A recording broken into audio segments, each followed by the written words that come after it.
Sanibonani guys, sanibonani right. Ngicela ukuthi mangabe uzazi ukuthi imali yegrant yangoMarch awuyitholanga, ngicela ukuthi uhlale la ungilinde ngiza nendaba. Ungandluli mawengane ongaholanga igrant last month yangoMarch, yangoMarch. Ngicela ulinde la unganakhanda lami. Okay, kusho ukuthi izolo ngiye kwaSASSA yase-Vryheid. Bangiyovuselela abantwana bami, nabantwana abayi2. So ngayovuselela abantwana because angitholanga imali yami yegrant yangoMarch. Yes. So mangiya lapha kwaSASSA baqale bathi ngilethe ilo payslip yami, ngilethe payslip ngize nencwadi sesikolweni le efaka istamp esikolweni, zonke lento lezi ezifanakalayo nje. Okay fine, ngihambise then bangenzele. Emva kwalapho then bathi ke bazongicheckela ukuthi do I qualify ukuthi ngingathola imali yegrant. Yes, bangicheckele bathi ke angiqualify ukwenza ukuthi ngibe nemali yegrant. Ngathi mina okay sure akunankinga because bathi ngihola 5,000, so I won't be able ukuthi ngithole imali yegrant. Yes, yeah, sure. Okay fine. Banginikeza amanye amaphepha aphumayo amangabe asho ukuthi imali yegrant ngeke usayithola efana nalezo leli ephuma egcine lithola kaSASSA elifaka istamp sakwaSASSA. Okay, ngihamba namaphepha vela nginakile ngisamaphepha ngiyahamba because bengijahile ngisamaphepha ngiyahamba. Hayi mase ngihleli phansi ngiyawabheka lamaphepha abhale amagama engane engingawazi, information engingayazi lapha ya angiyazi le information, abantu bakhona angibazi. Hayi ngitshela ukuthi hayi maybe igama lalo muntu lo bekangenzela. Base manje inkinga lapha lapha la khona information, mele ube khona information yakho, kune information omunye umuntu engingamazi owakagama. Then nezingane angizazi, amaphepha u2 amagama engane engingazazi. Ngibuyele ngikaSASSA, mangibuyela kaSASSA ngifike ngibatshela ukuthi hayibo amagama lawe engane lezi angizazi. Basibona into ebalekile ukuthi mina ngifunde information ebhaliwe, nginganaki ukuthi yene ingane ngobani. Ngithi angikwazi ukuthi ngithathe information yomuntu engingamazi, mina ngifuna bhale information yami nezingane zami.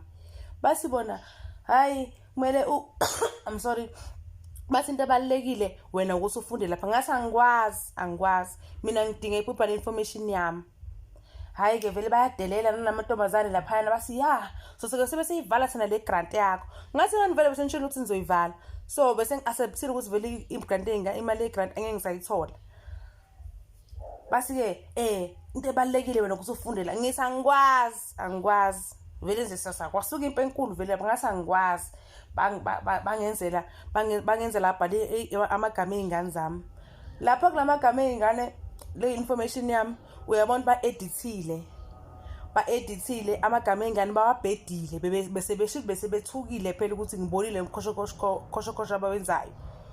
Hayi ngifunde lapha ya ngibheka lamagama engane zami bawabhedile, ama-ID numbers bawabhedile, akusi ama-ID numbers engane zami lawa ya.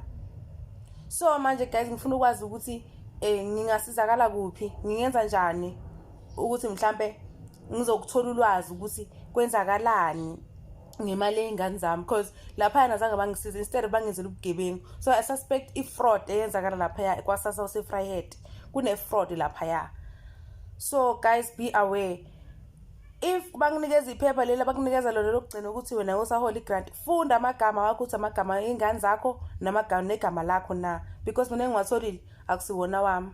Kanti uthini uPoppy Act? So guys nje into engishoyo ukuthi nje be aware ukuthi okoSASSA bayaganga. Mangaholanga imali yakhe ngoMarch guys, find out ukuthi why. So guys ngiyabonga. So into engicela ukuthi ngisize ukuthenini ukuthi ngikhona ukuthola, angazi ngathi namuphi umnyango ukuthi ngisize ukuthi ngithole information about le mali yabantwana bami, because nginomuzwa ukuthi shuthi le mali engane zami bengavalekanga ukuthi ivale, bedinga ukuthi ngivuselele, then bona bayivuselelile enhla bayivuselele uyohola ngomunye umuntu engingamazi, because nami nginema forms omuntu engingamazi, abantu engingabazi abhale information ayengane engingazazi. So guys into le engishoyo.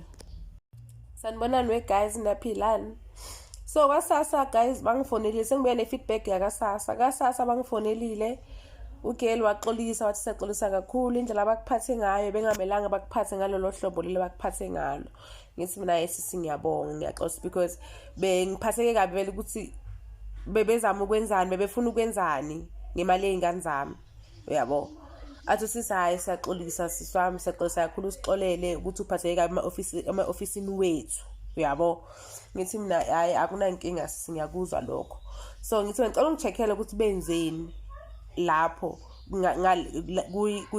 kwi-grant yabantwana bami into abayenzile bathi bona into abayenzile babhale ukuthi ngihola 7,000 we guys khona basebenza eKFC hola 7,000 mhlawumbe phela yacakeke we guys bathi ngihola 7,000 ke shothi vele bese ngilive besebenzela ukuthi vele ivaleke nje ngingaphinde ngiyithole nakho we guys bathi ngihola 7,000 ke mina ke bathi angiqualify because ngihola 7,000 and ibona lapho babhathi ngihola 7,000 yasi mina wesisami ayikho yonke into abayibhale lapho ngiyakusendela even payslip yami ngikhombisa ukuthi ngihola malini mina a month athi-ke lo sisi sisami I'm so sorry so nje naye ukhuluma into engingayizwa kahle lo wasisi because ukhuluma into abayokuthi ngeke ngiqualify because imali engiyihola exceeded 5.2 so angeke ngize ngiqualify vele so naye kwana nje I'm understand ukuthi kwenzakalani kanti guys because mangigugula lapha ku Google ingitshela ukuthi umuntu kumele ahole 7.1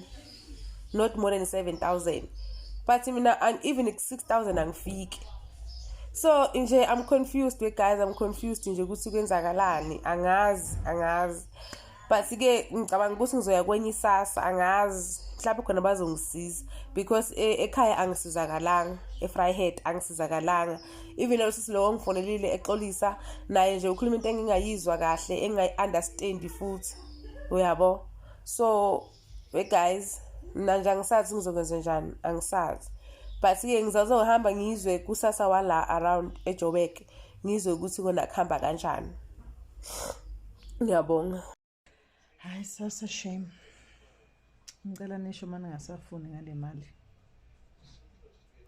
ngicela nisitshele on time that anisafuni ngale mali grant because eniyenze namhlanje ebantwini isihlungu eniyenze namhlanje isihlungu uqala ngokuthi i-date yabantwana okay nalabo be-disability ke ibekwe ukuthi ibe after ama-Easters cabanga ibekwe ukuthi ibe after ama-Easters and abantwana nalaba be-disability badle kabuhlungu ama-Easters kuqale lapho firstly right and to understand ukuthi okay le mali you know sithola because of taxpayers and stuff like that which we appreciate and thank you for that but mase kufika epointini yokuthi manje sekumele like basizwise you know basizwise ukuthi this money is for free and asisebenzeli and we don't have a say you know to this whole situation naye lo osetha ama dates like ngiyayibuza nje ukuthi beyangazi ukuthi kuzoba long weekend obekazi but uyenze ngaba like isihlungu and then all this while we have waited for leyo mali and then the 8th of April comes which is today and abantu abaningi are complaining that they didn't receive wow sorry about that so abantu are complaining kakhulukazi abomama babantwana ukuthi no abatholanga igrant yabo today cabanga waiting so long until the 8th and then you're expecting ukuthi okay uzothola imali as usual and then imali ingangeni isihlungu singaka sasa isihlungu singaka okay khona abanye ke abathola ama reviews because they're saying they are busy with reviews and then if you get that message you have to go to SASSA and then you know affidavit bank statement ID copy and so on and so forth ukuthi babone ukuthi no okay awusebenzi or uyasebenza but you're not earning that much that will make you not ukuthi ungasatholi imali grant and along those lines right akunankinga but most yabanye abantu abawatholanga lawo ma-message yoma-review and they didn't get their money. Isilungu esingaka sasa. Why ningavele nisitshele nje ukuthi like si-prepare ukuthi in future kuzoba nenkinga ngale mali sasa because wow sekungathi kuqala kancane manje. Doesn't make sense. Ngathi kuqala nje kancane and i-COVID dala yaphela. Dala yadlula. But why can't the dates go back? Okunoma kungaba ngeyi-1 ngeyi-2 ke ze month. Sihola ngaleso sikhathi leso, then it will be better. Imagine ngeyi-8 after a long holiday abantu baspendile imali zabo ba-enjoy laba abahola nge-month end, like you know, thina we just isihlungu lento eniyenzayo sasa. Nalo phethe ama-date nama-ini abambeke in charge for all of that. Akusumuntu right. Akananhliziyo enhle.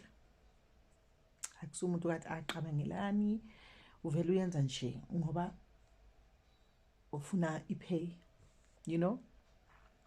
That's painful what you're doing sasa to everyone. Yeah, let me not say just kids, to everyone, you know. Kakhulukazi lama date lawo bewabekiwe after Easter, which is late disability grant and the kids grant. Then today comes nabanye izola bayitholanga namhlanje futhi. So kushuthi nje before umuntu nje ayithola le grant kumele abambe inhliziyo, athuke, abe ne-anxiety ukuthi izongena angeke ingene, kube mini money more, you know. So yeah, man, sasa, if you don't want with the money anymore, let us know. Si prepare on time. Don't just, you know, nisenza ngama surprise nje. Yeah. Hello Mzansi, welcome to Mgosi waseMzansi. Ayibo guys, sekune scam lesisha saka sasa, and the first lady was explaining ukuthi bamtshela ukuthi ngeke khone kuholy grants because uhola 5k makafika lapha wathola ukuthi uhola 7, babhale ukuthi uhola 7, and I'm just asking myself ukuthi ayibo mina I know people who are earning boma 9-10k but bayayihola imali grants. Sasa zishani kahle ngayo. Is there a scam going on lapha kwaSasa mhlambe bathi awuqualify for iSasa but someone else uyayihola leyo mali yakho bafake abantwana wena longabadi guys emhlolo. And there are people who are complaining ngokuthi abayitholanga imali yabo yeSasa this month. Some are saying ukuthi even last month abazange bayithole kwaze kwashuba. Do comment your thoughts down on the comment section. Don't forget to hit the notification bell. I'll see you on the next one. I'm signing out, so goodbye.